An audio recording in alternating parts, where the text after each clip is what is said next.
Welcome back, everyone. On this segment, we're going to take a look at the Ultimate Alliance Conquest gameplay rules and individual rewards. As you may have previously played Ultimate Alliance Conquest, personally I haven't played it, so it's completely brand new to me. The first thing is you do need to put 6 Orehouses that are provided by KOA in your Alliance territory. The Orehouses kind of look like small little castles. They do need to be placed one by the Alliance. Unlike the previous Ultimate Alliance Conquest, you cannot place all of the Orehouses together. Placing the Orehouses next to Black Forest is always a good idea, because that forces your enemies to actually have to port into the Black Forest, and then it slows down their marches, and also it's easier to hit them and rally them and send them back to their own kingdoms. The next place that you should be placing the Orehouses is going to be in crowded areas, which gives you more time to react before the enemy is able to reach the Orehouses. So if you surround your Orehouse with a whole bunch of castles, it's always great. Another good idea is to place the Orehouse next to your strongest castles that you have. So in my kingdom, having an Orehouse placed right next to my castle, great idea. Much easier for me to defend it if it's right there.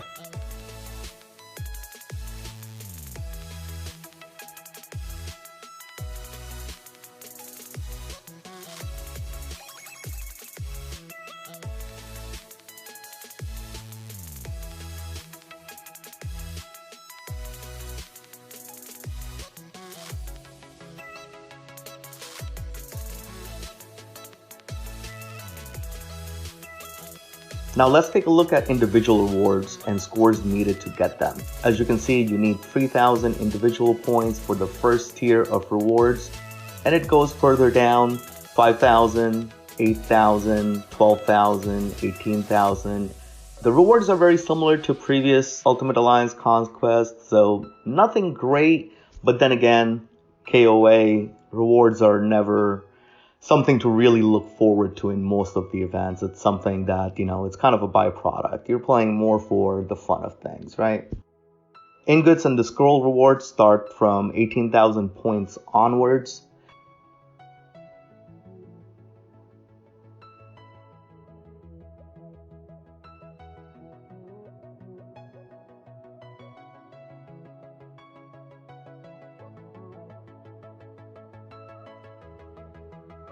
Now let's take a look at the ingots and the scrolls that you get. At 18,000 points, you get 6 Oracle Statue Arcanes.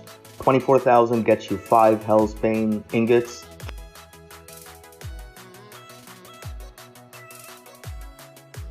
$32,000 points gets you 6 Druid Scrolls. 45,000 individual points gets you 6 Ursine Emblem Manuscripts. 60,000 points gets you 6 Arcana for Frost Gems. And 80,000 gets you 5 Shards for Mordred. Looking at the Alliance reward, it looks a little bit better than the individual rewards, but nothing too great there either. Now let's take a look at the gameplay rules here. Only leader can register, so make sure that your R5, whoever is the R5 in your alliance, actually registers you for the UAC. Alliance of same power will be matched from different KDs. So theoretically speaking, an alliance with 60 billion power should be matching up with 60 billion and so on. Let's hope that it's going to be fair this time. Remember to be in the alliance before the registration, and do not leave the alliance after your alliance has registered. Ore is going to be equally distributed in all 6 storehouses. Orehouses will have a limit for ore storage. Collecting ore more than the limit will give some stat boosts and plundering speed boosts to the enemy. When the ore gets lower than the storage limit, Then the defending alliance will get some stat boosts, and the speed for plundering will be reduced as well. When ore reaches its lower limit, it cannot be plundered. So once the ore limits have reached its bottom, another alliance cannot plunder those resources. Porting in alliance territory and kingdom is possible, just like raid and previous UAC event. When you occupy opponent's Orehouse, you will start getting ore in limited intervals, which will be evenly distributed among all your Orehouses.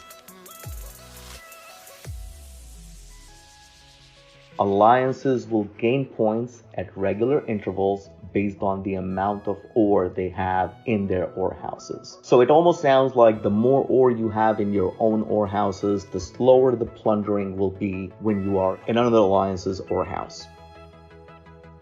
No ore or individual points for attacking opponent castles. Troops killed in the Alliance conquest, including battles for Alliance ore stores, will be treated as injured, and all injured troops will be taken to your Kingdom Hospital. They will be healed automatically if you do not heal them when the event actually ends. No gathering on tiles and attacking castles in different kingdoms who aren't participating in your UAC league. Alliance can pay gold to track opponent alliances and their players for a set period of time.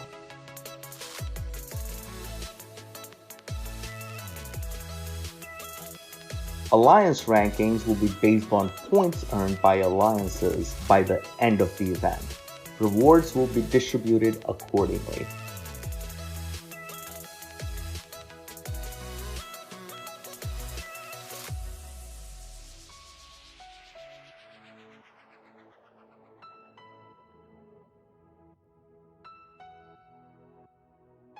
Lords will gain points on the amount of ore they are defending or attacking. If there are more than one lord in tower, it'll come down to troop power of the lords.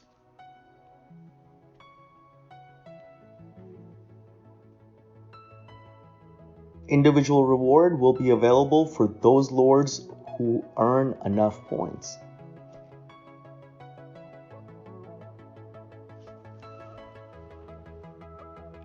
When the event is over, all Lord and Alliances who earned enough points will be awarded. Alliance leaders can distribute those rewards.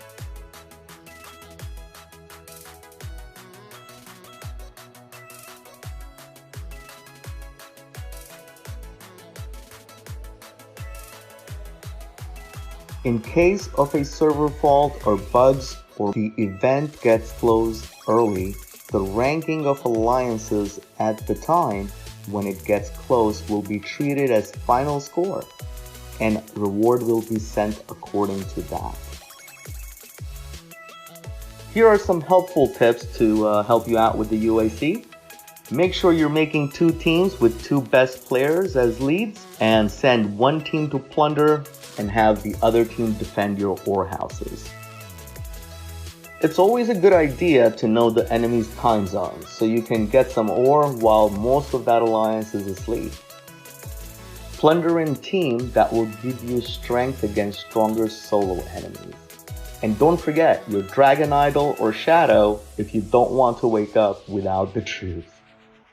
Thank you so much for watching, and make sure to like and subscribe.